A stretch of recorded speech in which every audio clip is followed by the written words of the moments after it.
गिरिजामृणाल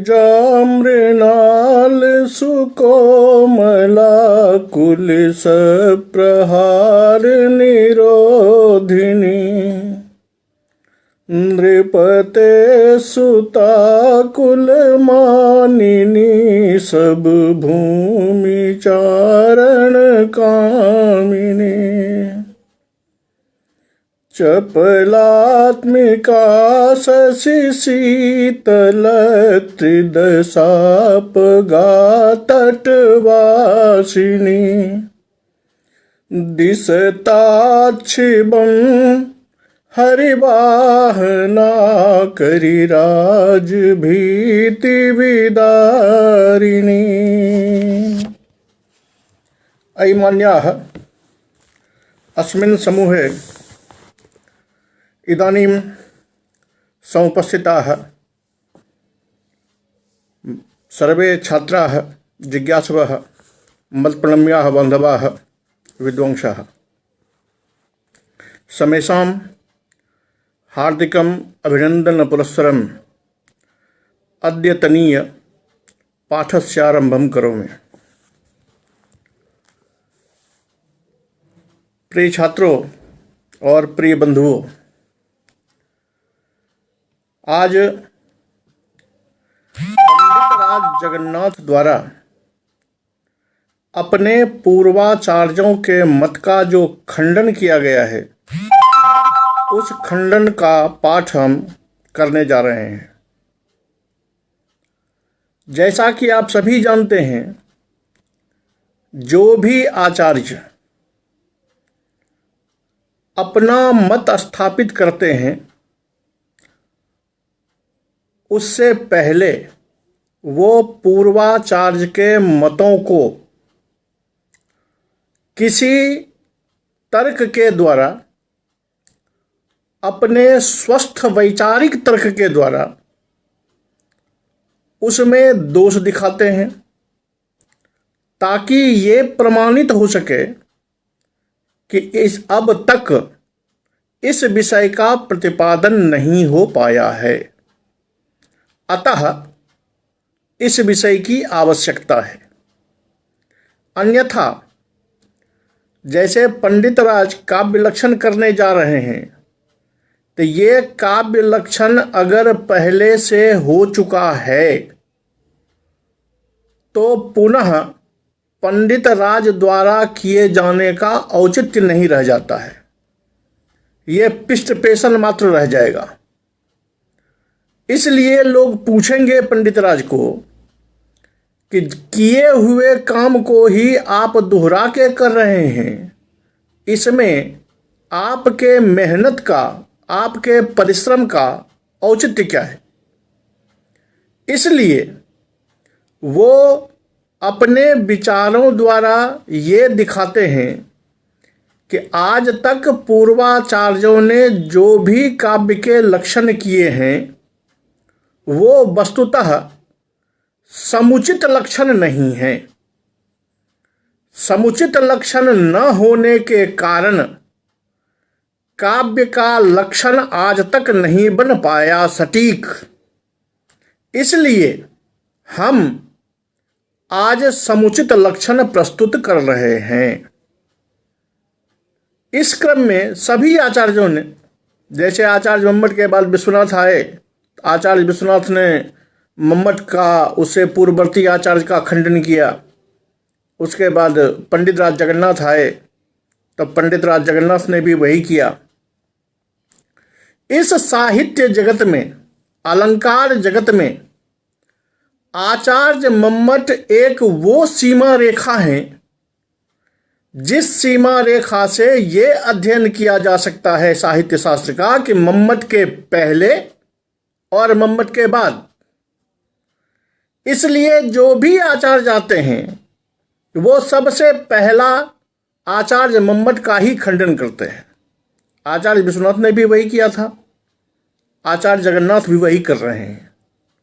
यद्यपि इनसे पहले भी आचार्य हुए हैं, उनका भी खंडन करेंगे, लेकिन आचार्य मम्मट के खंडन से यह अर्थ लग जाता है आलंकारिक जगत में कि अगर आपने आचार्य मम्मट के तर्क का खंडन कर दिया तो समझ लो कि उससे पहले सारे आचार्यों के मत का खंडन हो गया। वो सीमा रेखा, वो दृढ़, वो अचल सिद्धांत देने वाले हमारे आचार्य मम्मट हैं। उनके लक्षण पर सबकी निगाहें केंद्रित है। उनको तोड़ना सबके लिए आवश्यक है कि यदि अन्य को तोड़ भी दिया और आचार्य मम्मट को नहीं कहा तो इसका मतलब है कि आपने कुछ नहीं किया।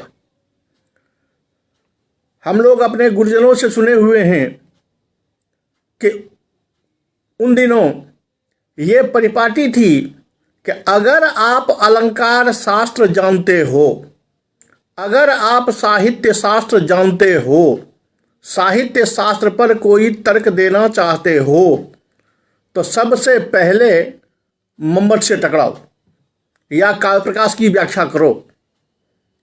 अगर आप वो नहीं कर सकते तो आप साहित्य जगत में, अलंकार जगत में आप कहीं भी प्रतिष्ठा नहीं पा सकते। प्रतिष्ठा का आधार है आचार्य मम्मट से टकराना।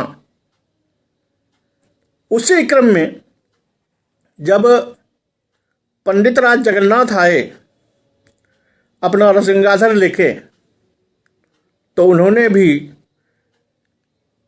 आचार्य मम्मट के लक्षण को दूषित करने का प्रयास किया। जरूरी है, क्योंकि उनको अपना लक्षण बनाना है तो उन लक्षणों में दोष दिखाना ही पड़ेगा।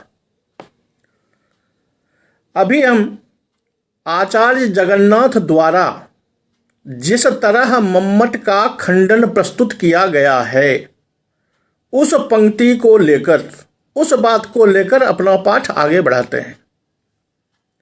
ये पंक्ति लिखते हैं कि जत्तु प्रांचः अदोषौ सगुणौ सालंकारौ शब्दार्थौ काव्यम इत्याहुः तत्र विचार्यते। शब्दार्थ जुगलम न काव्य शब्द वाच्यम मानाभावात्। काव्यमुच्चैः पठ्यते काव्यादर्थोपगम्यते काव्यम श्रुतम अर्थो न ज्ञातः इत्यादि विश्वजनीन व्यवहारतः प्रत्युत शब्द विशेषस्यैव काव्य पदार्थत्व प्रतिपत्तेश्च। ये कहते हैं कि जो पुराने आचार्य ने, नाम नहीं लेते, इतनी श्रद्धा इन्होंने आचार्य मम्मट के पक्ष में दिखाई है कि उन्होंने नाम नहीं लिया, सीधा कहते हैं जत्तु प्रांचः, हमारे पूर्वाचार्य ने जो कहा है क्या, तो अदोषौ सगुणौ सालंकारौ शब्दार्थौ काव्यम। दोष से रहित, गुण से युक्त, अलंकार से युक्त जो शब्दार्थ है वह काव्य है। तो स्वाभाविक है कि तदोषौ शब्दार्थौ सगुणा वर्णकृति पुनः काव्य आचार्य मम्मट का मत है, ये उन्हीं को कहना चाह रहे हैं, लेकिन नाम नहीं लिया है। कहते हैं तत्र विचार्यते, वहां पर हम विचार करते हैं। देखिए यहां आचार्य जगन्नाथ की श्रेष्ठता, आचार्य जगन्नाथ की नजर में मम्मट की संपूज्यता है, क्योंकि आचार्य मम्मट ने कहीं कहीं जाकर बड़ा गुस्से वाला शब्द प्रयोग किया है कि मुक्तम तत्र द्रविर्पुंगवेन, ऐसे शब्दों का प्रयोग करते हैं। वो प्रयोग करते हैं जदुक्तम तन्न, सीधा खंडन करते हैं। यहां ऐसा नहीं करते, यहां वो कहते हैं तत्र विचार्यते, वहां हम विचार कर रहे हैं। विचार क्या करते हैं, तो आप जानते हैं कि आचार्य मम्मट शब्दार्थों के पक्षधर हैं, वो शब्दार्थों को काव्य मानते हैं, और आचार्य जगन्नाथ शब्द मात्र को काव्य मानते हैं। अब यही दोनों की टकराहट है कि शब्द मात्रस्य काव्यत्वम, उधर है शब्दार्थयोः काव्यत्वम। अब इसमें यह तर्क देते हैं कि शब्दार्थ युगलम न काव्य शब्द वाच्यम। कि आचार्य मम्मट ने जो शब्दार्थौ काव्यम कहा है, तो शब्दार्थ युगल काव्य शब्द का वाचक हो, काव्य शब्द का पर्यायवाची हो, ऐसी बात तो है नहीं। ऐसा कोई कोश वाक्य तो प्रमाण है नहीं कि शब्दार्थ युगलम का अर्थ काव्य। जैसे सूर्य और भानु दोनों पर्यायवाची हैं, वैसे ही शब्दार्थ युगल और काव्य ये पर्यायवाची हों, ऐसा तो नहीं है। जब ऐसा नहीं है तो शब्दार्थ युगले काव्यत्वस्य किम प्रमाणम। शब्दार्थ युगल में काव्यत्व है, इसमें क्या प्रमाण? क्योंकि वाचक तो है नहीं, माना भावात, कोई दूसरा कोई प्रमाण नहीं है।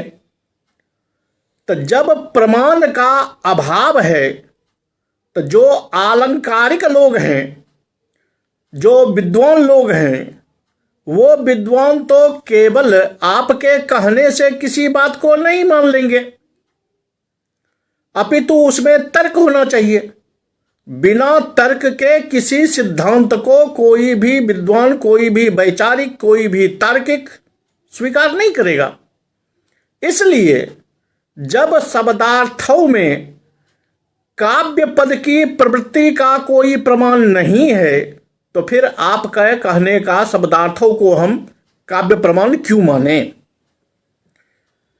रही बात जब हम लोक व्यवहार देखते हैं, तो लोक व्यवहार में ये बात आती है कि सामान्यतया लोग बोलते हैं कि काव्यम उच्चैः पठ्यते। यह आदमी जोर से काव्य पढ़ रहा है। काव्यात अर्थोपगम्यते, काव्य से अर्थ का लाभ होता है। काव्य से हम अर्थ को समझते हैं, अर्थ को जानते हैं, काव्य के अर्थ को जानते हैं। काव्यम श्रुतम अर्थो न ज्ञातः। कुछ ये भी बोलते हैं मैंने काव्य सुना लेकिन अर्थ नहीं जाना। अब यहां समस्या ये है कि इन सारे व्यावहारिक वाक्यों को अगर देखें तो व्यावहारिक वाक्य क्या प्रमाणित करता है? व्यावहारिक वाक्य प्रमाणित करता है कि शब्द ही काव्य है, क्योंकि काव्यम उच्चैः पठ्यते। काव्य जोड़ से पढ़ा जा रहा है या जोड़ से काव्य को पढ़ता है। तो जिस समय कोई व्यक्ति, कोई पाठक काव्य का पाठ कर रहा होता है तो स्वभावतः है वो श्लोक पढ़ता है। अगर हम किसी बच्चे को बोलें कि रघुवंश पढ़ो तो सीधा वो किताब उल्टाएगा और वागर्थाभिव संपृक्तो वागर्थ प्रतिपत्तये जगता पितरो वंदे पार्वती परमेश्वरो शुरू हो जाएगा। तो ये उसने तो शब्द ही केवल पढ़ा है। अब वहां लोक व्यवहार का शब्द प्रयोग होता है कि काव्यम पठ्यते, काव्य पढ़ रहा है, काव्य पढ़ा जा रहा है, जबकि पढ़ तो वो केवल शब्द रहा है। इसका मतलब है कि लोक व्यवहार के हिसाब से शब्द जो है वही काव्य है। दूसरा व्यवहार देते हैं कि काव्यात अर्थोपगम्यते, काव्य से अर्थ का अवगमन होता है, काव्य से अर्थ की जानकारी होती है। तो इसका मतलब है कि काव्य अलग चीज है और अर्थ अलग चीज है। अगर दोनों अलग अलग न हो तो लोक व्यवहार जो है कि काव्य से अर्थ जाना जाता है या काव्य का अर्थ हम जानते हैं, यह कैसे सिद्ध होगा? यह स्पष्ट सिद्ध कर देता है कि काव्यम पृथक अर्थश्च पृथक। यदि काव्यम पृथक अर्थश्च पृथक तर्हि अर्थात पृथक किम, अर्थात पृथक किमस्त्यत्र अस्माकं समक्षम। तो शब्दः यदि शब्दः तर्हि शब्दस्यैव काव्यत्वम् इति स्वयमेव प्रमाणितं भवति लोक व्यवहारात्। काव्यादर्थोपगम्यते। एक प्रयोजते काव्यम श्रुतम अर्थो न ज्ञातः, कि मैंने काव्य सुना लेकिन अर्थ नहीं समझा। अब जरा देख लीजिए कि काव्यम श्रुतम अर्थो न ज्ञातः, अर्थ नहीं जाना तो सुना क्या। इसका मतलब है सुना केवल शब्द। तो जब अर्थ नहीं जाना, सुना केवल शब्द, कहा क्या, कहा ये कि काव्यम श्रुतम अर्थो न ज्ञाता। ये लोक व्यवहार प्रमाणित करता है कि शब्द की काव्यता है। और जब शब्द की काव्यता है तो शब्दार्थ जुगल को काव्य कहना यह कदापि उचित नहीं है, क्योंकि शब्दार्थ जुगल को काव्य कहा जाए इसमें कोई प्रमाण नहीं है। लोक व्यवहार जो है वो लोक व्यवहार शब्द को ही काव्य प्रमाणित करता है। तो लोक व्यवहार रूप जो प्रमाण है उस प्रमाण को आधार मानते हुए शब्द को ही काव्य मानना चाहिए, न तो शब्दार्थ जुगल का। शब्दार्थ जुगल को काव्य नहीं माना जाना चाहिए, ये आचार्य जगन्नाथ का कहना है। क्यों? तो मैंने पहले कहा कि वो प्रमाण दिखाना चाहते हैं कि शब्दार्थ जुगल जो है, शब्दार्थव जो है, इसके पक्ष में प्रमाण है, या शब्दः काव्यम जो है इसके पक्ष में प्रमाण है। तो शब्दार्थ जुगल के तरफ में वो कहते हैं कि यहां कोई प्रमाण नहीं है, क्योंकि कोशादि कोई वाक्य प्रमाण नहीं है। और अपने पक्ष में, शब्द के पक्ष में वो दिखाते हैं कि विश्वजनीन व्यवहार जो है वो विश्वजनीन व्यवहार प्रमाणित करता है कि शब्द की ही काव्यता है, क्योंकि शब्द काव्यम श्रुतम अर्थो न ज्ञातः इत्यादि जो विश्वजनीन व्यवहार है। ये उन्होंने अपना तर्क दिया। अब देखिए कि ये जो यहां शास्त्रार्थ होता है ग्रंथों में, यहां मम्मट का पक्ष भी स्वयं जगन्नाथ ही उठाएंगे और जगन्नाथ बनकर स्वयं उसका खंडन भी जगन्नाथ ही करेंगे, क्योंकि आचार्य मम्मट तो इनके समय में उपस्थित थे नहीं। लेकिन पूर्व पक्षी की ओर से ये तर्क जरूर उठाते हैं ताकि ग्रंथ में ये शास्त्रार्थ दिखाई पड़े कि हाँ, दोनों ओर से पक्ष उत्थापन और पक्ष का प्रशमन हो रहा है। अब ये पूर्व पक्षी की ओर से एक शंका उठाते हैं कि व्यवहारः शब्द मात्रे लक्षणयोपपादनीय इति चेत तो स्यादप्येवं यदि वाक् काव्य पदार्थया प्राभिमते शब्दार्थ युगले काव्य शब्द शक्ते प्रमापकम किमपि दृढ़तरम प्रमाणम स्यात् तदेव तु न पश्यामः। ये कहते हैं कि मान लिया जाए, पूर्व पक्षी का तर्क देते हैं कि ठीक है कि व्यवहार जो है वो शब्द मात्र में हो, लेकिन लक्षणा के द्वारा अर्थ का भी ग्रहण कर लिया जाने पर क्या दिक्कत है। अगर हम लक्षणा के द्वारा शब्द के साथ साथ अर्थ को भी ग्रहण कर लें तो दिक्कत क्या आएगी, इसमें कठिनाई क्या आएगी।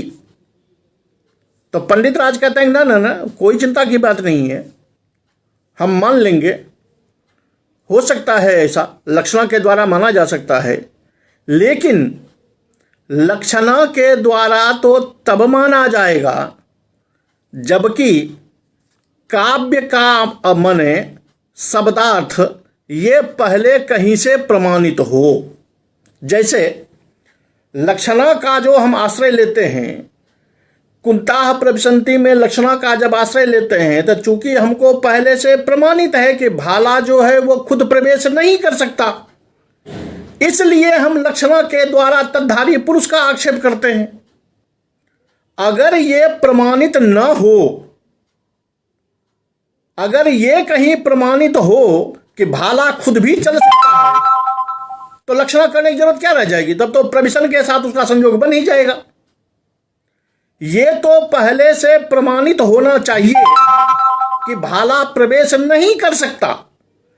तब अगर लोक व्यवहार में कुंता प्रविशंति प्रयोग है तो उस प्रविश धातु के साथ उसका जोग बनाने के लिए हम लक्षणा के द्वारा तद्धारी पुरुष का आक्षेप कर लेंगे। उसी प्रकार अगर काव्यम पद का शब्दार्थ जुगल में कोई प्रमाण हो कि काव्य का माने शब्दार्थ, तब लोक व्यवहार हमको मिले कि काव्यम उच्चैः पठ्यते, तो वहां लोक व्यवहार में मिलेगा केवल शब्द। अब पूर्वतः प्रमाणित होगा शब्दार्थ। तो पूर्वतः प्रमाणित को सिद्ध करने के लिए हम शब्द जो लोक व्यवहार में कहा जा रहा है उसको बाधित कर शब्दार्थ जुगल को लक्षणा के द्वारा ग्रहण कर लेंगे। इसमें हमें कोई संदेह नहीं है या हम इससे पीछे नहीं हटते। लेकिन वो दृढ़तर पूर्व से प्रमाण तो कोई उपलब्ध हो कि शब्दार्थ जुगल का माने काव्य होता है या काव्य माने शब्दार्थ होता है, ऐसा कोई दृढ़तर प्रमाण तो पहले से उपस्थित हो। तदेव तु न पश्यामः, वही प्रमाण तो मैं नहीं देख रहा हूं, वही प्रमाण तो मैं ढूंढ रहा हूं। वो प्रमाण अगर हमको मिल जाए तब तो हम लोक व्यवहार को प्रमाण न मानते हुए उससे लक्षणा लेकर के शब्दार्थ को मान लेंगे। लेकिन कोई प्रमाण नहीं है, और जब प्रमाण नहीं है तो हम लक्षणा क्यों माने? इसलिए लक्षणा द्वारा उसको हम ग्रहण नहीं कर सकते। फिर से पूर्व पक्षी को का तर्क उठाते हैं कि चलिए भाई, आप कैसे कह रहे हो कि कोई दृढ़तर प्रमाण नहीं है, क्योंकि आप्त वाक्य भी तो प्रमाण है। जो श्रेष्ठ हमारे आचार्य हुए हैं उन आचार्यों का कथन भी तो प्रमाण है, क्योंकि आचार्य लोग तो बताते ही हैं कि शक्ति ग्रहम व्याकरणोपमान कोशाप्त वाक्यात व्यवहारतश्च। तो आप्त वाक्यात अव्यवहारतश्च, तो व्यवहार तो आपने दिखाया, लेकिन आप्त वाक्य तो प्रमाण है और आप्त तो मम्मट है, क्योंकि मम्मट हुए 12वीं शताब्दी में। 12वीं शताब्दी से लेकर के आज तक मम्मट की जो प्रतिष्ठा है सारे संसार में वो प्रतिष्ठित हो चुके हैं। तो मम्मटस्य कथनमेव प्रमाणम, क्योंकि वो आप्त पुरुष हैं। जब आप्त पुरुष हैं तो उनका कथन ही प्रमाण है, और जब प्रमाण है तो आप लक्षण के द्वारा मान लीजिए, आपको कोई समस्या नहीं आएगी। तो पंडित राज बहुत बेहतरीन तर्क देते हैं इसके विरोध में, कि वो कहते हैं कि देखिए, आचार्य मम्मट हमारे माननीय हैं, इसमें हमें कोई शंका नहीं। हम मानते हैं कि वो हमारे माननीय हैं, हमारे ही नहीं सबके माननीय हैं।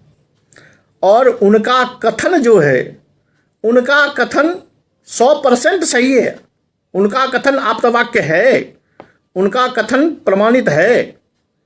लेकिन बात यह है कि इस समय मेरी लड़ाई जो है, इस समय मेरे प्रतिपक्षी सीधे आचार्य मम्मट हैं, इसलिए वो हमारे आप्त नहीं हैं। इस समय तो चूंकि वो हमारे विरोधी हैं, तो विमत वाक्यम तु अश्रद्धेयमेव, आप्त वाक्यम श्रद्धेयम, श्रेष्ठ का वचन प्रमाणित है। लेकिन यहां तो आचार्य मम्मट सीधे हमारे विपक्षी हैं, तो उनके कथन को ही हम कैसे प्रमाण मान लें? अगर विपक्षी के कथन को ही प्रमाण मान लिया जाए तब तो लड़ाई का, विरोध का कोई स्वर ही नहीं रह जाएगा। इसलिए अभी उनके वचन को हम प्रमाण नहीं मान सकते, क्योंकि वो हमारे विपक्षी हैं। जब कभी इससे यह भी सिद्ध होता है कि अगर हमारी लड़ाई, अगर हमारा विरोधी कोई तीसरे होंगे, तो उन जगह पर जाकर आचार्य मम्मट के वचन को प्रमाण मानकर हम सिद्धांत की स्थापना करेंगे, क्योंकि हमारे आप्त हैं। लेकिन इस समय वो हमारे आप्त नहीं हैं, क्योंकि वो हमारे विपक्षी हैं। तो इस तरह वो बता देते हैं कि शब्दार्थ जुगल जो है उसमें काव्य नहीं मानना चाहिए, बल्कि शब्द में ही काव्य मानना चाहिए। आगे उनकी पंक्ति देखिए, आगे वो संहार करते हैं अपने कथन का कि इत्थम च असति काव्य शब्दस्य शब्दार्थ जुगल शक्ति ग्राहके प्रमाणे प्रागुक्ताद् व्यवहारतः शब्द विशेषे सिद्ध्यन्तीं शक्तिं को नाम निवारयितुम् इष्टे। कि मैंने जो तर्क उपस्थापित किए हैं उन तर्कों के आधार पर शब्दार्थ जुगल में काव्य पद की शक्ति ग्राहकता नहीं है, अर्थात कोई ऐसा प्रमाण नहीं है जो शब्दार्थ जुगल को काव्य बताने में सक्षम हो। और दूसरी ओर लोक व्यवहार रूप जो प्रमाण मैंने उपस्थापित किए हैं विश्वजनीन व्यवहार कह के, वो व्यवहार शब्द को प्रमाणित करता है। वो कहता है कि शब्दस्यैव काव्यता, शब्दस्यैव काव्यत्वम। ये जब वो कहता है तो एक तरफ में उनके पक्ष में एक भी प्रमाण नहीं है, आचार्य मम्मट के पक्ष में कोई प्रमाण नहीं है, और मेरे पक्ष में व्यवहार रूप जो प्रमाण है उसकी उपस्थिति है। तो अब आप स्वयं कर लीजिए कि एक तरफ में कोई प्रमाण नहीं और एक तरफ में एक प्रमाण। तो जब एक प्रमाण मेरे पक्ष में है तो फिर काव्य पक्ष पर शब्दस्यैव काव्यत्वम, इस पक्ष को निवारण करने के लिए, इस पक्ष को हटाने के लिए भला कौन सी शक्ति काम कर सकती है? क्योंकि कोई नहीं कर सकती, क्योंकि वहां कोई प्रमाण नहीं, यहां एक प्रमाण तो है। इसलिए मेरा प्रमाण बलवत्तर हो गया। अब बलवत्तर हो गया तो मुझे कोई हटा नहीं सकता। ये तो हो गए आचार्य मम्मट के शब्दार्थों पद का इन्होंने खंडन कर दिया।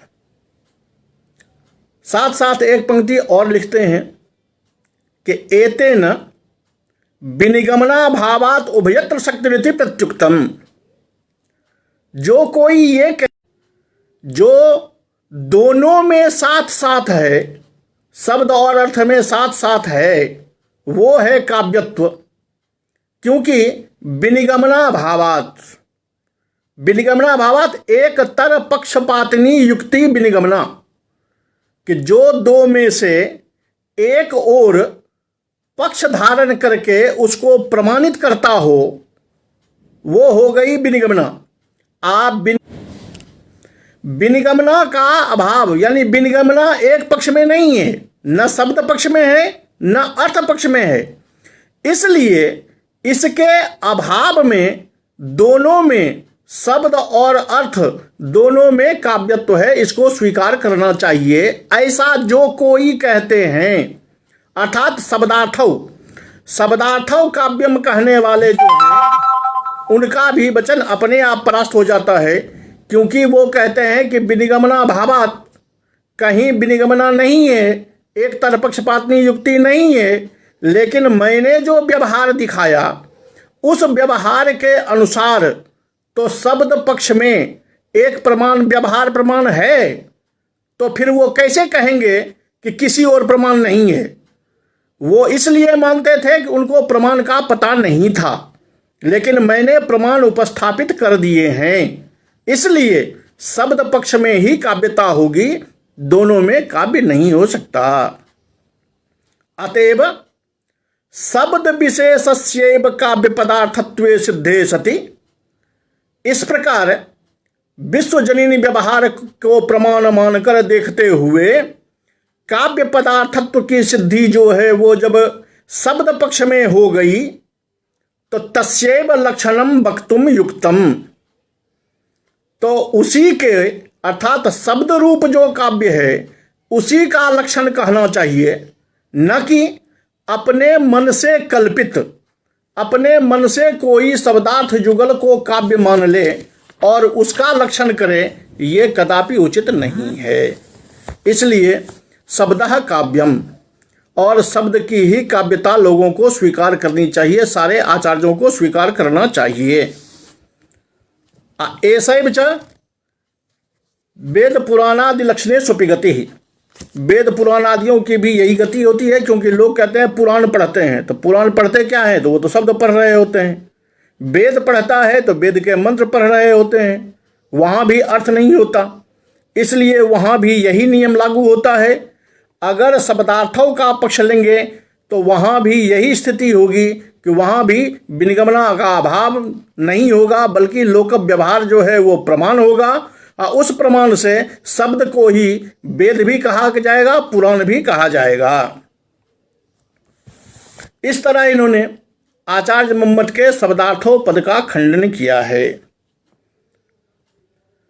रही बात कि यह कितना सत्य है वो हम आगे चल के बात करेंगे। अभी आचार्य जगन्नाथ जो कह रहे हैं उनकी बातें मैं उपस्थापित कर रहा हूं। अब इनको हटा के आचार्य मम्मट से हटके ये आगे बढ़ते हैं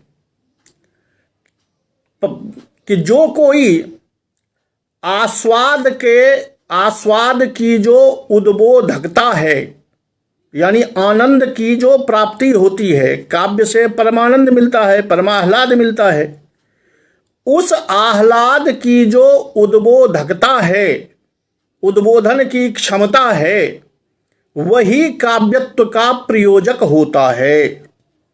जत्तु आस्वादोद्बोधकत्वमेव काव्यत्व प्रयोजकम, यानी जिनके लिए काव्यत्व का प्रयोजक अर्थात काव्यत्व का साधक, काव्यत्व को सिद्ध करने वाला तत्व आस्वाद की उद्बोधकता है, क्योंकि काव्य पढ़ के हमको आनंद मिलता है। आचार्य मम्मट ने जो एक जगह पंक्ति लिखी है कि शक्ति कवित्व बीज रूप संस्कार विशेषा जाम बिना काव्यम न प्रसरेता प्रसृतम वा उपहसनीयम स्यात्। तो काव्य ऐसा होना चाहिए जो उपहसनीयता को प्राप्त न हो, जिससे लोगों को आनंद मिले। तो आस्वाद की उद्बोधकता शब्द में भी होता है और अर्थ में भी होता है। ये बातें आचार्य आनंदवर्धन ने अपने दुनियालोक के तृतीय उद्योत में भी प्रमाणित किया है कि आस्वादोद्बोधकता उभयत्र शब्द में भी और अर्थ में भी समान रूप से होता है।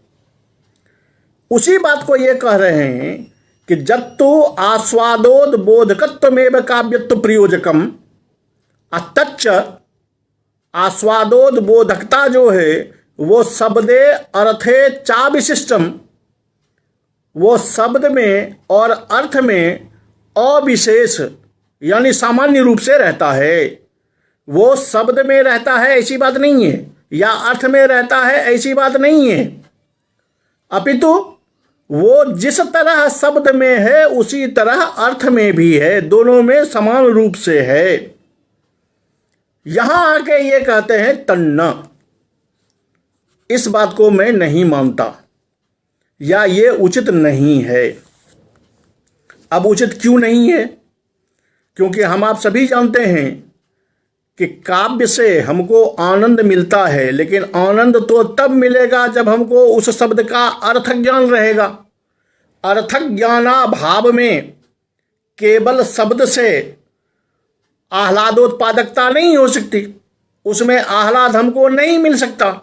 तो जब नहीं मिल सकता तब तो ऊपर वाले ने जो कहा कि शब्दे चार्थे चा विशिष्ट में वो उद्बोधकता शब्द में और अर्थ में दोनों में बराबर रूप से रहता है, ये कहना तो सही है। लेकिन पंडित राज कहते हैं ये उचित नहीं है। क्यों उचित नहीं है? तो वो बताते हैं कि ये बताइए कि आस्वाद की उद्बोधकता, आस्वाद को उद्बोधन करने की शक्ति, आस्वाद दिलाने की ताकत, आस्वाद जगाने की शक्ति क्या केवल शब्द और अर्थ में ही है? रागस्यापि, राग जो है, संगीत जब लोग बजाते हैं उसमें जो आलाप लेते हैं, वो जो राग है वो राग भी तो रस की व्यंजकता, राग में भी तो रस की व्यंजकता है। राग भी तो आस्वाद को उत्पन्न करता है, क्योंकि जो तत्त शास्त्र के ज्ञाता हैं वो आलाप सुनकर भाव विभोर हो जाते हैं। तो उस राग में, उस रागिनी में तो आस्वाद की उद्बोधकता है। अगर आस्वाद की उद्बोधकता ही काव्यत्व का प्रयोजक हो तो राग में जाकर, राग में भी आस्वाद की उद्बोधकता है तो राग को भी काव्य मानना पड़ेगा। अगर राग को भी काव्य मानेंगे, क्योंकि राग में आस्वादोद्बोधकता है, ये केवल मैं नहीं कह रहा, वो तो स्पष्ट करते हैं कि ध्वनिकार आदि सकलालंकारिक समतत्वात्, ये ध्वनिकार आनंदवर्धन भी स्वीकार करते हैं कि राग में रस की उद्बोधकता है, राग में आनंद की उद्बोधकता है। अगर वहां हो जाए, अगर राग को हम काव्य मानने लगें या आस्वाद की उद्बोधकता को काव्यत्व मानने के कारण राग में चले जाएं, तो फिर शब्दार्थ की तो बात ही खत्म हो जाएगी। तब तो राग जो है वही काव्य होना शुरू हो जाएगा। प्रकृते लक्षणीयत्वापत्तेः, न हम शब्द का लक्षण करेंगे न हम शब्दार्थ का लक्षण करेंगे, तब तो इन दोनों को हटाकर जो रागादि है उसमें चले जाएंगे, क्योंकि वहां भी आस्वादोद्बोधकता है। तो थोड़ी देर के लिए ऐसा हो सकता है कि हम कह दें कि भाई क्या दिक्कत है, शब्दार्थ में भी आस्वाद की उद्बोधकता है और राग में भी आस्वाद की उद्बोधकता है, तो इसमें क्या परेशानी आ जाएगी कि अगर हम इसको भी काव्य मान लें और उस राग को भी काव्य मान लें, इसमें क्या समस्या आ जाएगी। तो वहां कहते हैं कि देखिए, थोड़ी देर के लिए आप विचार भरे कर लें कि उसको भी काव्य मान लें, लेकिन इतने से आपका पर्दा नहीं पड़ने वाला है, इतने से आपका काम नहीं चलने वाला है, क्योंकि आस्वाद की उद्बोधकता केवल राग में है ऐसी बात नहीं है, अपितु किम बहुना नाट्यांगानाम सर्वेषामपि प्रायशस्तथात्वेन तत्वापत्तिर्दुर्बारैव। कहते हैं नाटक के जितने भी अंग हैं, यानी नाटक में आपके स्टेज पर सामान्य भाषा में समझिए तो नाटक में वादक है, पर्दा है, क्या कहते हैं, विभाव है, अनुभाव जो बाग बगीचे लगाए गए हैं, वो भी तो रस की आस्वादकता को धारण करता है। रस की आस्वादकता में, रस की उद्बोधकता में वो भी सहायक है।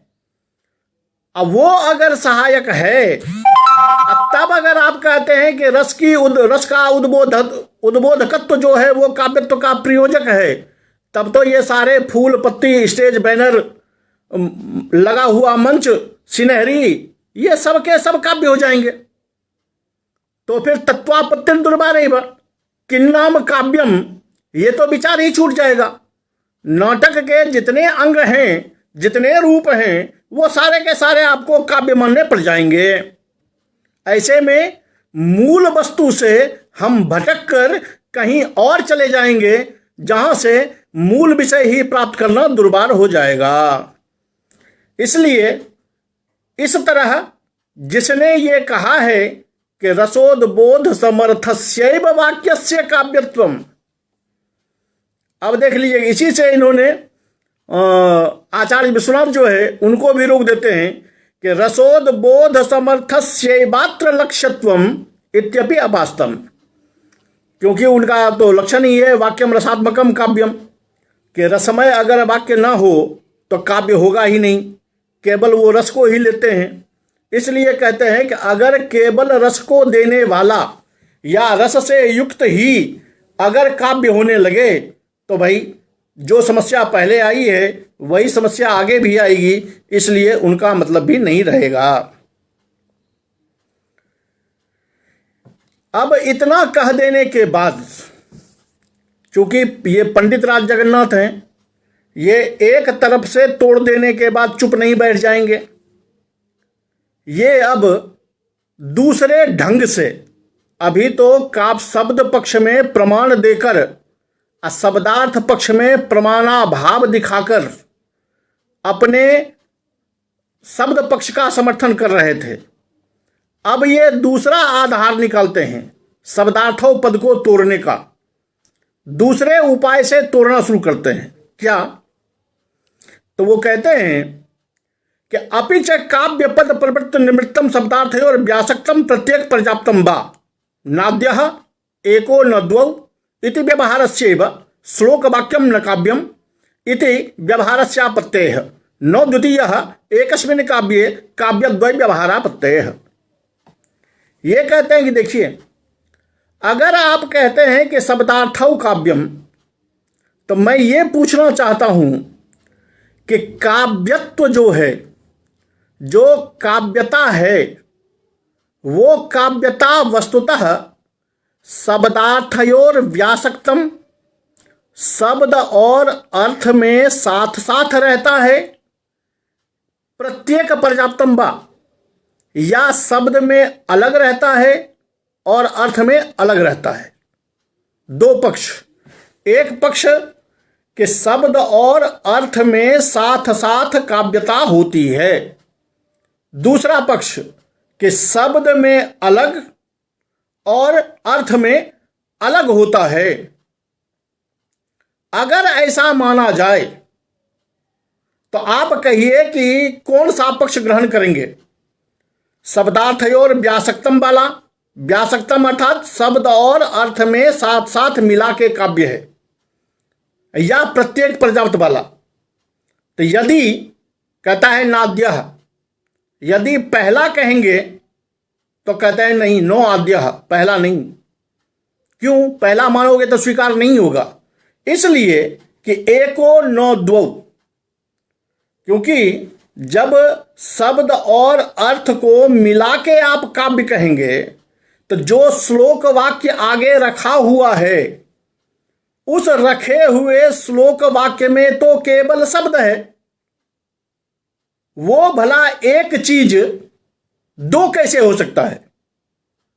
क्योंकि शब्द और अर्थ मिला के आप काव्य मानेंगे। जब शब्द और अर्थ को मिला के काव्य मानेंगे तो सामने में तो आपके केवल शब्द रखा हुआ है, इस शब्द में दो को कैसे मानेंगे? एक ही वाक्य में, एक ही श्लोक वाक्य में दो प्रकार की काव्यता कैसे मानेंगे आप? यह समस्या खड़ी होगी। अगर प्रत्येक पर्याप्तम कहेंगे तो भी स्पष्ट है, तब तो श्लोक वाक्यम काव्य होगा ही नहीं, क्योंकि अगर दोनों को मिला के मानते हैं तो श्लोक वाक्य में दो तो पहले घुसाइए, एक में दो देना पड़ेगा आपको। अगर अलग अलग मानते हैं तो श्लोक वाक्य जो कभी लिख के चला गया उसमें दो चीज तो नहीं है। दो चीज तो तब आएगा कि जब सहृदय उसको पढ़ेगा, उसके चित्त में अर्थ की आवृत्ति होगी। सामने जो रखा हुआ है उसमें तो वो दो चीज है ही नहीं, उसमें तो एक ही है। इसलिए एको नो द्वौ, एक चीज दो नहीं हो सकता। और अगर अलग पक्ष मानेंगे तो श्लोक वाक्यम न काव्यम, क्योंकि वाक्य में प्रदर्शित, वाक्य में उल्लिखित श्लोक में केवल शब्द ही हैं, वहां अर्थ नहीं है। तो फिर आप कैसे श्लोक मानोगे, कैसे काव्य को मानोगे?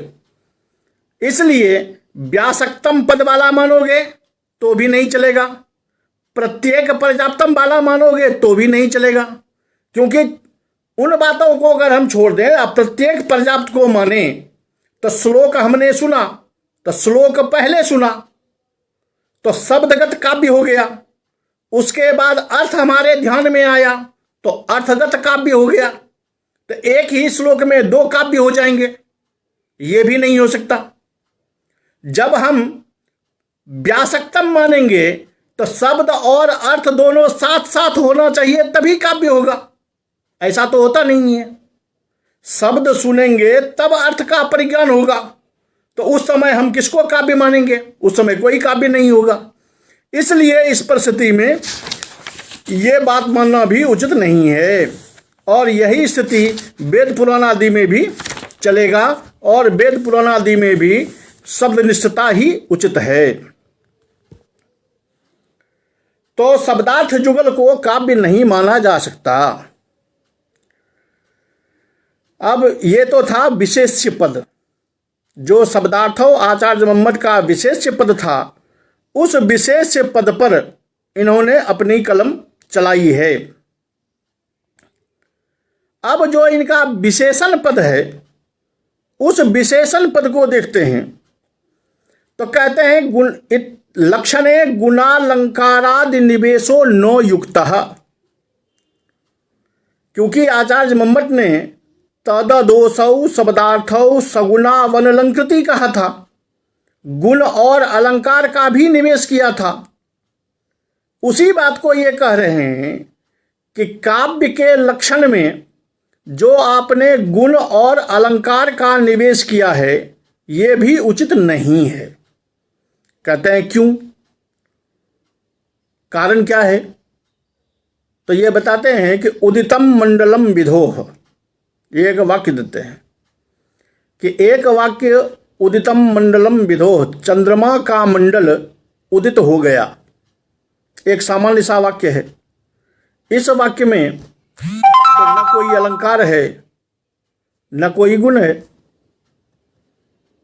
तो फिर इसको आप काव्य मानेंगे या नहीं मानेंगे? क्योंकि शब्द जो है, जो वाक्य हमारे सामने है, उसमें ध्वनि तत्व जो होता है, व्यंग्य के द्वारा अन्यार्थ की प्रतीति की जो क्षमता है, वो ध्वनि काव्य की आत्मा होती है। अब वो आत्मा अगर है तो स्वभावतः है काव्य तो होगा। ये उदितम मंडलम विधोह, चंद्रमा उग गया, इससे दूत्यभिसारिका विरहिण्यादि समुदीरितेन अभिसरण विधि निषेध जीवना भावादि परे गतोस्तमर्कः इत्यादौ च अव्याप्त्यापत्तेः। तो आपके हिसाब से जहाँ गुणालंकार आदि से युक्त शब्दार्थ काव्य होता है, वहाँ उदितम मंडलम विधोह काव्य नहीं होगा। लेकिन जब ध्वनि के बल पर देखेंगे तो ये देखिए कि अगर दूती, अभिसारिका की दूती अगर कहती है कि चंद्रमा उग गया, तो इससे अभिसारिका को ये अर्थ लगा कि अब रात में पैदल चलने में हमें कोई कठिनाई नहीं होगी, क्योंकि चंद्रमा है तो कांटे उटे से हम बच के आराम से चल सकते हैं।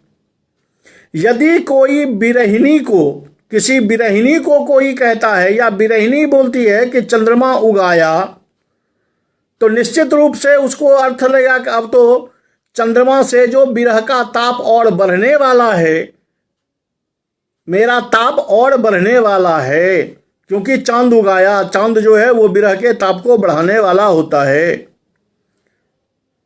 इसी तरह दूसरे दूसरे आदमी अगर अलग अलग जगह पर इसका प्रयोग करते हैं तो इससे अलग अलग अर्थ प्राप्त होगा। और जब अलग अलग अर्थ प्राप्त होगा तो इसमें काव्यता तो होगी, क्योंकि ध्वनि की सत्ता यहाँ है। और ध्वनि की सत्ता होने पर आप काव्य नहीं मानेंगे, ऐसी बात तो हो नहीं सकती। लेकिन आपके लक्षण में जो गुणालंकार का निवेश हुआ है कि गुणालंकार रहेगा तभी शब्दार्थो काव्यम होगा, तो यहां तो गुणालंकार नहीं है लेकिन काव्यता है, तो आपके हिसाब से तो यहां अव्याप्ति दोष स्पष्ट हो जाएगा। क्योंकि काव्यत्व के साथ जो ये वाक्य है, इस वाक्य में आपके हिसाब से काव्यता नहीं हो पाएगी। उसी तरह गतोस्तमर्कः, सूर्य अस्त हो गया, इसमें अलग अलग अर्थ आ जाएंगे। अगर कोई ग्वाला खेत में गाय चराते हुए कहता है गतोस्तमर्कः, तो स्वभावतः उनके साथियों को अर्थ लगेगा कि भाई सूर्यास्त हो गया, गाय समेटो घर चलो। दुकानदार अगर अपने नौकर को कहेगा कि देखो सूर्यास्त हो गया, तो इसका मतलब हो गया कि दुकान के बाहर में जो सामान है उसको समेटो। नई बधू जिसका पति आने वाला हो, उसको कोई कहता है अरे बहू सूर्यास्त हो गया, इसका मतलब हो गया कि तुम्हारा पति आने वाला है, अपने स्वरूप का श्रृंगार करो। तो अलग अलग जगहों पर अलग अलग व्यक्ति के लिए जब अलग अलग भाव को देने वाला ये अर्थ है, ये वाक्य है, तो उसको आप काव्य क्यों नहीं मानेंगे? काव्य मानना पड़ेगा। लेकिन आपका जो लक्षण है कि अलंकार और गुण होना चाहिए, इसके साथ रहने पर यह काव्य नहीं हो पाएगा। नहीं हो पाने पर यह अव्याप्ति दोष स्पष्ट होगा। जबकि नियमानुकूल तो आपको अव्याप्ति दोष, अतिव्याप्ति दोष और असंभव दोष, तीनों दोषों से आपको बचना होगा। इसलिए आपके लक्षण में जो है ये कमी है। थोड़ी देर के लिए बात करें कि अगर मम्मट के कथनानुसार गतोस्तमरकः और उदितम मंडलम विधोः ये दोनों पद काव्य नहीं होते, जगन्नाथ के मत से हो रहे हैं, तो एक पक्ष ये हो सकता है कि मान लिया जाए आचार्य मम्मट के कथनानुसार ये काव्य नहीं हो रहा है, तो इस पर आप जिद क्यों कर रहे हैं कि इसको काव्य बनाना है? थोड़ी देर के लिए मान लीजिए कि इसको ये काव्य नहीं है। तो इसीलिए पंडित राज कहते हैं कि न चेत अकाव्यम इति शक्यम गदितुम, यह अकाव्य है, यह काव्य नहीं है, ऐसा भी आप नहीं कह सकते हैं। क्यों? तो यहां तो पंडित राज गजब का तर्क उपस्थापित करते हैं। कहता है क्यों नहीं मानेंगे आप? तो कहता है सुनिए, काव्यतया पराभिमतस्यापि तथा वक्तुः शक्यत्वात्, क्योंकि काव्य जीवितम चमत्कारित्वम चा विशिष्टमेव। कहता है तो भैया ये सुन लीजिए, अगर आप उदितम मंडलम विधोह को काव्य नहीं मानेंगे, गतोस्तमरकः को काव्य नहीं मानेंगे, तो फिर कोई चिंता की बात नहीं है। आप जिसको काव्य मानेंगे, कोई दूसरा व्यक्ति आएगा, वो कहेगा हम इसको काव्य नहीं मानते, तब तो अपनी मर्जी हो जाएगी। क्यों? काव्य जीवित जो है, काव्य का जीवन भूत, काव्य का आत्मभूत तत्व जो ध्वनि है, वो ध्वनि इन पदों में है। अगर ध्वनिभूत जो आत्मा है वो रहते हुए भी आप कहोगे कि हम इसको काव्य नहीं मानते, तब तो आपकी मनमर्जी होगी। अब मनमर्जी होगी तो आप जिसको सिद्ध करोगे उसको भी कोई दूसरा आदमी आके कहेगा कि हम काव्य नहीं मानते। तो इसलिए तो परस्पर कथनोपकथन से ही काम चलता रहेगा, ऐसा नहीं होता है। इसलिए आप गुणालंकार को हटा लीजिए, या गुणालंकार जो है वो बेकार है। लेकिन यहां एक बात सोचने वाली बात होती है, पंडित राज इस तरह को भी रखते हैं कि अगर आप कहते हो कि आनंद जो है, ध्वनि रूप जो काव्य की आत्मा है, वो आनंद तक पहुंचाती है, गुण और अलंकार ये दोनों चीज जो हैं वो भले सीधे आपको न दिखाई दे रहा हो, लेकिन गुण आत्मा के साथ रहकर, अविचल रूप में रहकर वो उसी आनंद की पुष्टि करता है। और जो अलंकार है, वो अलंकार शब्दार्थ रूप शरीर में रहते हुए भी उसी आत्मा का, उसी ध्वनि का, उसी रस का उपकारक होता है।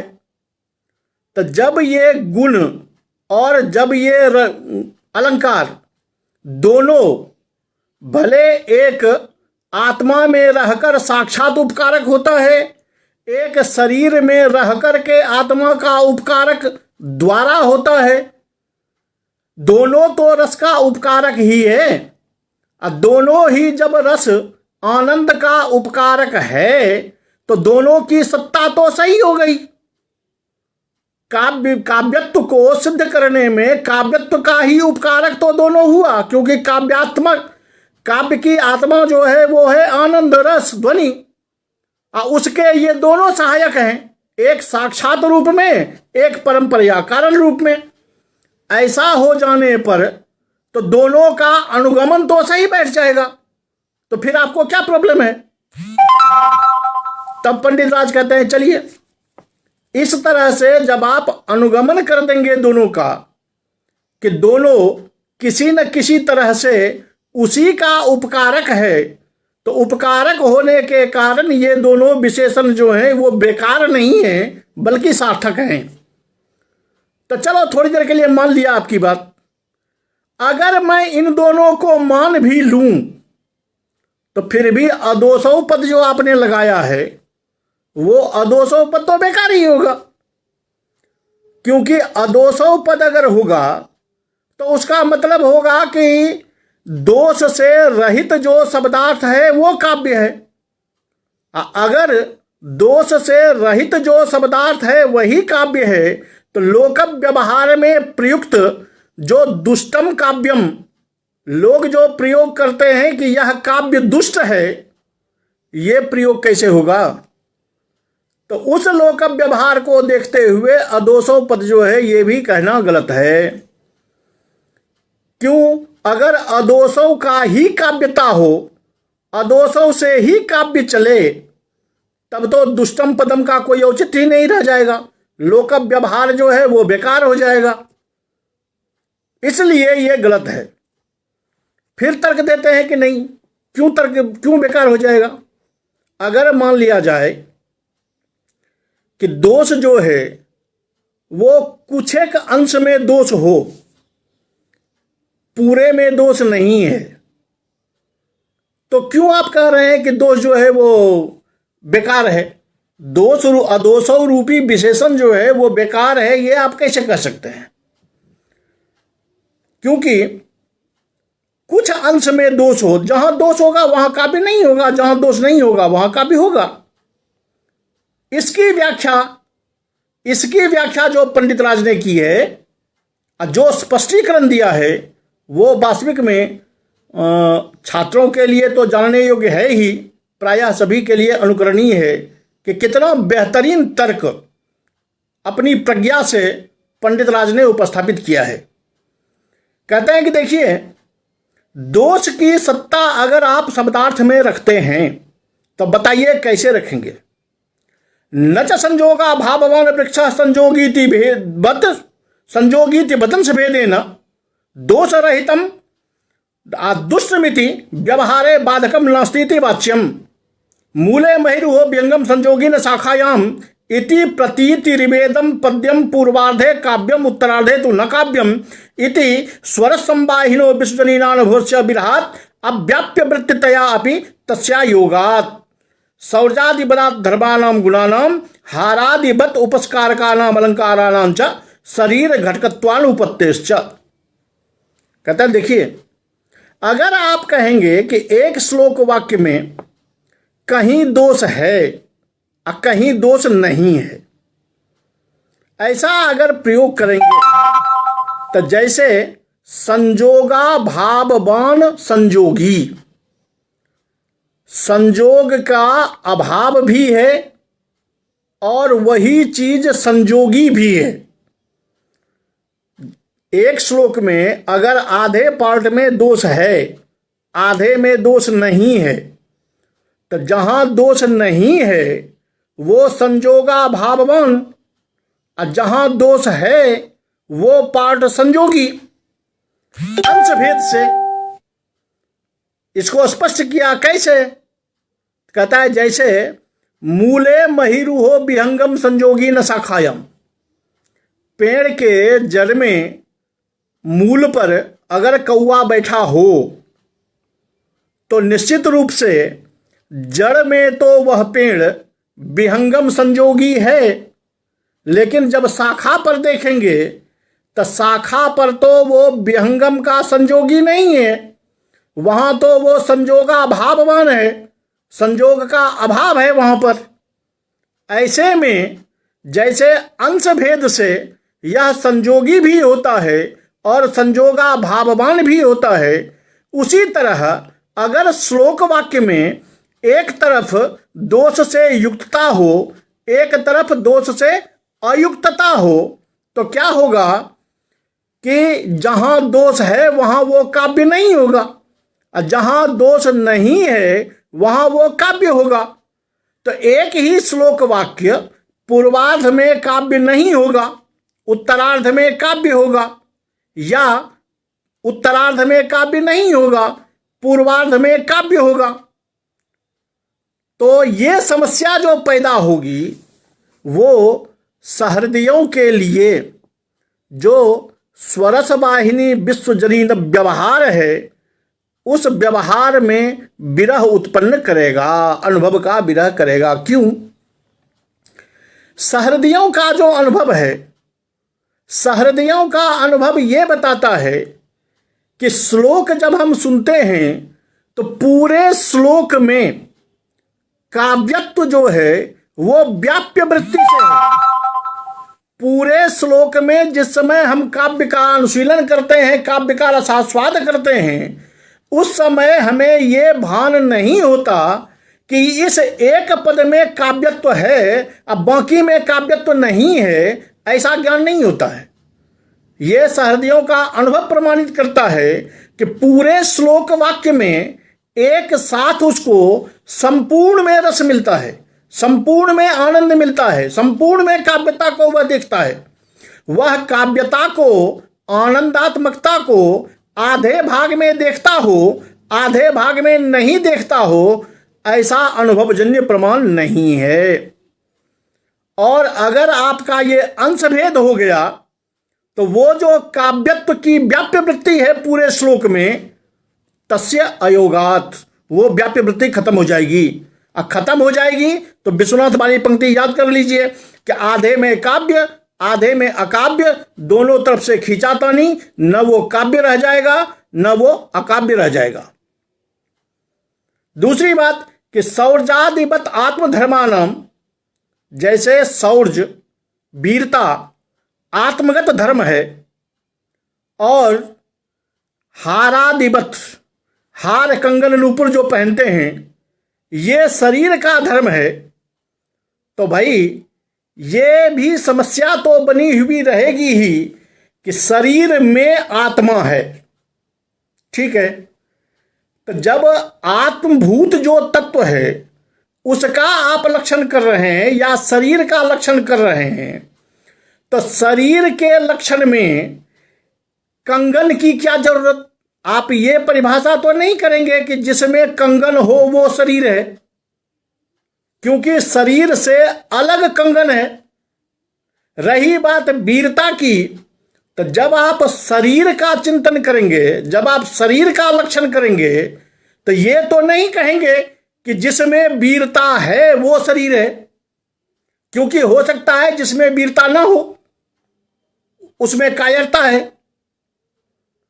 तो वीरता इत्यादि जो आप कह रहे हैं गुण, ठीक है कि गुण आत्मा में है, वो आत्मा शरीर में रहता है, ये भी सत्य बात है। लेकिन जब आप शरीर का लक्षण कर रहे हैं, शरीर बता रहे हैं, तो उसमें इस आत्मगत धर्म गुण का और शरीर का जो बाह्य अलंकरण है, अलंकार, इस दोनों को लगाने की कोई जरूरत नहीं है, उसकी घटकता वहां नहीं है, इसलिए इसको नहीं माना जाना चाहिए।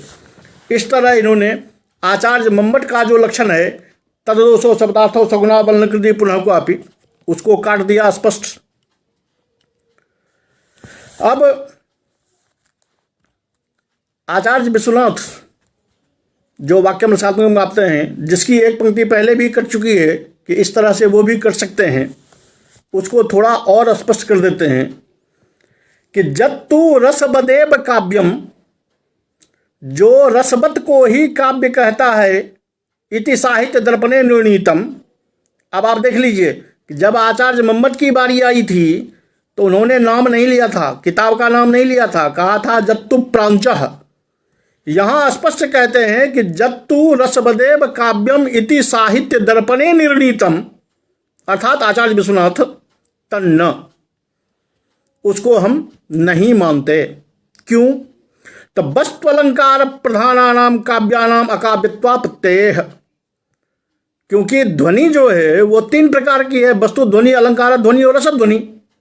ये अगर केवल रस वाले को ही काव्य मानते हैं तो वस्तु ध्वनि और अलंकार ध्वनि वाला जो काव्य है उसमें अकाव्यत्व की आपत्ति हो जाएगी, वो उसमें अकाव्यता आ जाएगी, जबकि ऐसा हम कर नहीं सकते। इसलिए नहीं कर सकते कि काव्य जगत में अधिकतर अंश जो है वो अधिकतर अंश इसी वस्तु ध्वनि पर और इसी अलंकार ध्वनि पर टिका हुआ होता है। तो काव्य का आधा से ज्यादा भाग जो है, 3 हिस्सा जो है, वो अकाव्य ही हो जाएगा। न च इष्टापत्ति ही महाकवि संप्रदाय चाकुली भाव प्रसंगात। महाकवि संप्रदाय से, महाकवियों का जो संप्रदाय है, जो महाकवि काव्य लिखा करते हैं, उनमें व्याकुलता आ जाएगी। व्याकुलता ये आ जाएगी कि वो जितना काम करते हैं उसमें काव्यता आएगी ही नहीं। अगर 100% की बात करें तो उसमें मुश्किल से 15-20% होंगे जो सरस काव्य में आएंगे, बाकी जो है वो तो वस्तु ध्वनि का है और अलंकार ध्वनि का है। इसमें उनका सारा मेहनत जो है, महाकवियों का संप्रदाय जो है, वही व्यस्त हो जाएगा, वही व्याकुल हो जाएगा कि भाई हम किसको काव्य माने किसको न माने। इसलिए ऐसा नहीं हो सकता। क्यों? तो कोई भी काव्य उल्टा के देख लीजिए। तथा च जल प्रवाह वेग निपतन उत्पतन भ्रमणानि कविभिर वर्णितानि कपिबालादि विलसितानि च। काव्यों में सामान्यतः नगरार नवशैलर तू, ये सारे नियम में है कि नगर वर्णन, उद्यान वर्णन, युद्ध वर्णन, प्रियान वर्णन ये होना चाहिए। श्रृंगार वर्णन, क्या कहता है, जल क्रीड़ा वर्णन, जानवरों का चित्रण, ये सब होना चाहिए। ये सब जब होता है तो जल के प्रवाह का, जल वेग का उठना, जल वेग का गिरना, जल वेग की घूर्णन गति, बंदरों का विलास, हरिणों का विलास, ये कवियों ने खूब चित्रण किया है। तो वहां आप रस ध्वनि कैसे लाएंगे? वहां आप रस कैसे लाएंगे? नहीं ला सकते। वस्तु ध्वनि और अलंकार ध्वनि की सत्ता रहेगी। यदि आप मेहनत करके द्रव्य प्राणायाम के द्वारा कहें कि वहां भी रस की सत्ता होगी, अनुपूर्वी संजोग से उसको किसी का अनुभाव मानकर, किसी का विभाव मानकर उसमें हम रस का संजोग कर देंगे, तो उसके लिए कहते हैं कि न च तत्रापि कथंचित परंपरया रसस्पर्शो अस्त्येवेति वाच्यम। कहता है कि किसी न किसी तरह से वहां भी रस का संजोग है, चाहे वो विभाव रूप में हो, चाहे अनुभाव रूप में हो, उद्दीपन के रूप में हो, लेकिन कहीं न कहीं अनुपूर्वी संजोग से उसमें रसाध्वनि हो ही जाएगी, रस का स्पर्श हो ही जाएगा। और जब रस का स्पर्श हो जाएगा तो वाक्यम रसात्मकम काव्यम में कोई दिक्कत नहीं आएगी। ये कहते हैं अगर आप ऐसा कहेंगे तो ऐसा तो आप भूल से भी मत कहना, क्योंकि ऐसा अगर कहोगे तो ईदृश रसस्पर्शस्य गौश चलति मृगो धावति इत्यादो अति प्रसक्तत्वेन अप्रयोजकत्वात्। तब तो गाय चलती है, भेड़ दौड़ता है, कुत्ते दौड़ते हैं, इस सब का भी कहीं न कहीं किसी न किसी प्रकार से दूर से रस का संजोग जोड़ ही दिया जाएगा। क्यों? तो जो ही कहोगे कुत्ते दौड़ते हैं तो उससे लोग अर्थ लगा लेगा कि ओहो आगे जाने वाला आदमी जो है वो कुत्ते को देख के डरेगा, उसको कुत्ते का भय होगा, तो उसमें भीति है, उसमें भीति है तो उसमें रस है, उस रस को आप यहाँ जोड़ लोगे। ऐसा करके अगर चलने लगे तो दुनिया के सारे वाक्य जो हैं वो सारे वाक्य सरस हो जाएंगे। और सारे वाक्य अगर सरस हो गए तो फिर आप समझ लो कि आप जो लक्षण कर रहे हो उसका क्या औचित्य रह जाएगा, क्योंकि तब तो दुनिया में कोई वाक्य ही नहीं बच जाएगा जो काव्य न रहे। इसलिए काव्य और अकाव्य के निर्णय के लिए जो आप काव्य लक्षण कर रहे हो वो लक्षण नहीं चलेगा, क्योंकि दुनिया में जितना भी अर्थ मात्र है, जो भी वस्तु हमारी समझ में आता है, हमारे सामने आता है, हमारी बोली में आता है, वो या तो विभाव है या अनुभाव है या व्यभिचारी भाव है। इन तीनों में से कुछ न कुछ तो है ही। तो जब अर्थ मात्र इन तीनों में से कुछ है तो एक के होने पर दो का आक्षेप कर लेने से रसानुभूति तो हो ही जाएगी। ऐसे में अगर सबको हम रसवत वाक्य मान लें तो दुनिया में फिर काव्य और अकाव्य क्या रह जाएगा। इसलिए आचार्य विश्वनाथ ने जो कहा है वो भी उचित नहीं है, वो भी गलत है। इस तरह आचार्य जगन्नाथ ने, आचार्य मम्मट, ध्वन्यालोककार और आचार्य विश्वनाथ तीनों के मत को काट दिया। अब यहाँ पर आप थोड़ी देर के लिए सोचोगे कि जब आप काव्य प्रकाश पढ़ा रहे थे तब तो आप शब्दार्थों पर जोर दे रहे थे, अब जब आप रसगंगाधर पढ़ा रहे हो, रसगंगाधर पर बोल रहे हो, तो शब्दः पर जोर दे रहे हो। ये कैसे संभव है? तो देखिए, बात सही है कि चूंकि अभी मैं रसगंगाधर पढ़ा रहा हूं या रसगंगाधर पे बोल रहा हूं, तो पंडित राज का जो अभिमत है उस अभिमत से आपको अवगत कराना, पंडित राज की जो पंक्ति है उस पंक्ति के आशय से अवगत कराना मेरा ध्येय है। जब आप इन दोनों को, काव्य प्रकाश को और पंडित राज को, दोनों को जब अपनी अपनी जगह समझ लोगे, दोनों पर मनन करोगे, तो स्वतः आपके सामने निर्णय आ जाएगा कि किसके मत को हम स्वीकार करें, किसके मत को हम स्वीकार न करें। क्यों? तो आपके मन में शंका तो आ ही रही होगी कि अगर शब्दः काव्यम तो क्या निरर्थक भी शब्द होता है? निरर्थक तो होता नहीं। इसीलिए तो पंडित राज ने केवल शब्दः काव्यम नहीं कहा है, इसीलिए उन्होंने कह दिया है कि रमणीयार्थ प्रतिपादकः शब्दः काव्यम। केवल शब्दः काव्यम नहीं कहा उन्होंने, रमणीय अर्थ का प्रतिपादन करने वाला जो शब्द है वो काव्य है। इन्होंने जो प्रमाण उपस्थापित किए हैं शब्द पक्ष में, वो केवल विश्वजनीन व्यवहार को दिखाया है कि विश्वजनीन व्यवहार में ऐसा प्रयोग होता है कि वो लोग शब्द को ही काव्य मान लेते हैं, शब्द को ही काव्य मानते हैं। इसलिए मेरे पक्ष में प्रमाण है और शब्दार्थों पक्ष में प्रमाण नहीं है। याद रहे कि जब इसका आप दोनों का मंथन करेंगे तब आपको स्वतः सामने आ जाएगा कि आचार्य जगन्नाथ के मत को बड़े बड़े जो इनके टीकाकार हुए हैं उन टीकाकारों ने भी इनके मत को स्वीकार नहीं किया है, जिसमें स्वयं नागेश भट्ट, महामहोपाध्याय गोकुलनाथ उपाध्याय, महामना गंगाधर शास्त्री,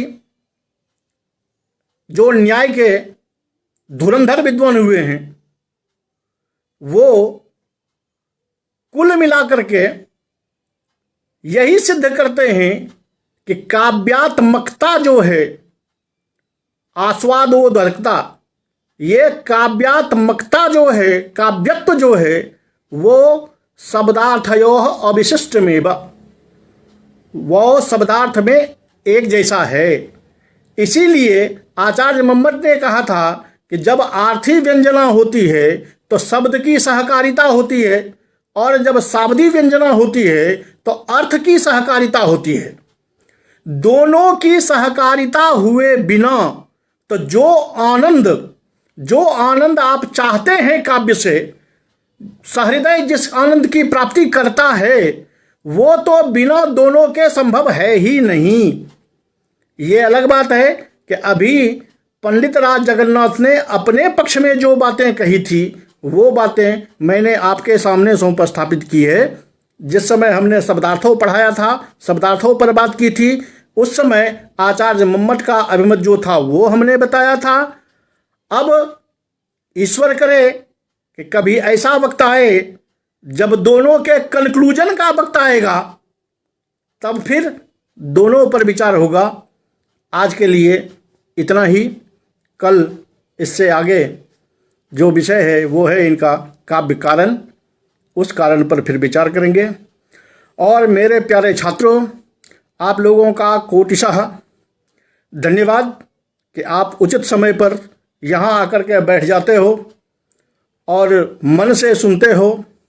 जैसा मैंने आपको कहा था कि आप देख लो कमाल कि आप घर बैठे बैठे अपना ग्रंथ पढ़ते पढ़ते, अपना काम करते करते भारतीय संस्कृति के कैसे वीर योद्धा साबित हो रहे हो, ये अभी आपको पता नहीं है। कुछ दिन के बाद पता लगेगा कि आप कितने बड़े वीर योद्धा हो। केवल जो बातें मैंने कही है कि या संख्या बढ़नी चाहिए और ये वितरण की संख्या घटनी नहीं चाहिए, वितरण की संख्या बढ़नी चाहिए। कितने बड़े वीर योद्धा आप साबित हो रहे हो ये अभी आपको पता नहीं है, बाद में आपको पता चलेगा कि इस युद्ध का मैं भी एक बहुत बड़ा सिपाही था। इस बात को हृदय से ध्यान में रखिए और सर्वदा इसको बढ़ाने में, जन जन तक इसको पहुंचाने में, लोगों तक इसको जितना ज़्यादा हो सके उतना पहुंचाने का प्रयास कीजिए। इसमें दोनों काम, आप पढ़ भी लेंगे, आपका ज्ञान वर्धन तो होगा ही, आपके साथ साथ आपके मित्रों का, आपके समाज का, आपके लोगों का भी होगा। और सबसे बड़ी बात कि उसके साथ साथ आप भारतीय संस्कृति के संरक्षक, भारतीय संस्कृति के उद्धारकर्ता बने रहोगे। इसलिए आपको भूरिशः पौनः पुण्येन धन्यवाद और सादर अभिनंदन कि आप लोग रोज ऐसे ही अपने कार्य में दक्ष हो दत्तचित्त होकर के बैठें और काव्य का रसास्वाद लें और विषय का ग्रहण करें। धन्यवाद। सादरम नमो नमः।